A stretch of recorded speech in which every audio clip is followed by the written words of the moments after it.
ખેડાનો વણાકબુરી dam overflow થતાં Galteshwar bridge બંધ. ઉપરવાસમાં વરસેલા વરસાદના કારણે પાણીની ભારે આવકને લઈને વણાકબુરી ડેમ ઓળખો થયો છે, જેને લઈને વણાકબુરી ડેમમાંથી મહીસાગર નદીમાં 1.35 લાખ ક્યુસેક પાણી છોડવામાં આવતા નદી બે કાંઠે વહેતી થઈ છે. ખેડા અને વડોદરા જિલ્લાને જોડતો મહીસાગર નદી પરનું ગળતેશ્વર બ્રિજ સાવચેતીના ભાગરૂપે બંધ કરાયું છે.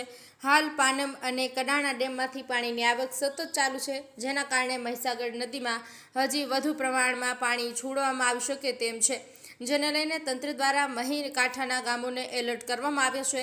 પાનમ ડેમમાંથી 1.20 લાખ ક્યુસેક અને કડાણા ડેમમાંથી 60,000 ક્યુસેક પાણી વણાકબુર ડેમમાં છોડવામાં આવી રહ્યું છે. જે પાણી વણાકબુરી ડેમમાંથી મહીસાગર નદીમાં છોડવામાં આવ્યું છે. નદી પરનો ગળતેશ્વર પુલ બંધ કરાયો છે. ગામોને એલર્ટ કરાયા. નદીમાં પાણી છોડવામાં આવતા મહી નદીએ સાગરનું રૂપ ધારણ કર્યું છે.